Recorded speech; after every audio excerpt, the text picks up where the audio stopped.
Welcome back to Gear and a Beer, where I talk about homebrew gear while drinking a homebrewed beer. Today, I'm drinking my Festbier and we're looking at the Blichmann Therminator.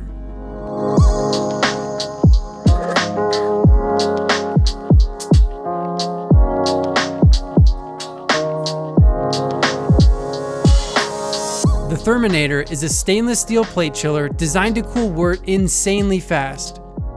According to Blichmann, this thing can chill 10 gallons of boiling wort to 68 degrees Fahrenheit or 20 degrees Celsius in just 5 minutes when using 58-degree groundwater.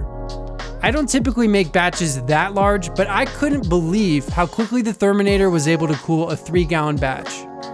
If you've been watching this channel for any amount of time, you know that I've been struggling to chill my beer with my immersion chiller.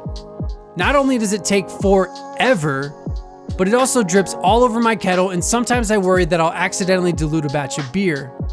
Plus, depending on the kettle I'm using, it doesn't always reach the bottom of the kettle, which makes the cooling process take even longer.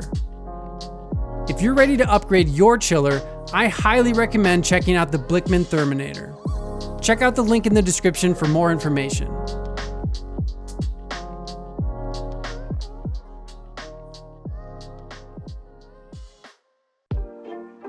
With that out of the way, let's dive into this Festbier. This beer turned out to be a really nice straw color with a bright white head that dissipates over time.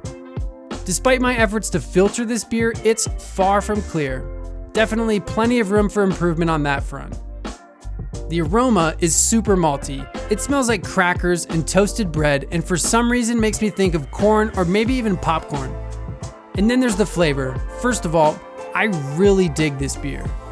It tastes a lot like it smells, and I'd say the cracker flavor is probably the most pronounced.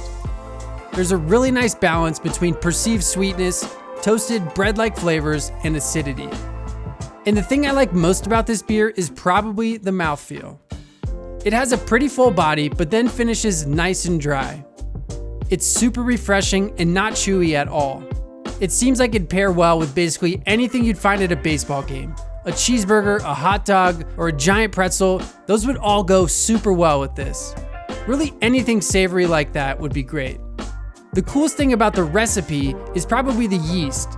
I used HP lager yeast from White Labs at about 1 bar of pressure, and now I'm wondering what other beers I could make with it.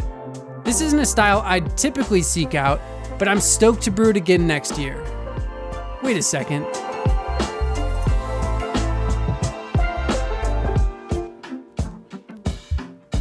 Much better. If you like this video, let me know in the comments and consider subscribing so you don't miss the next one. Thanks for hanging out with me today. I'll see you again soon.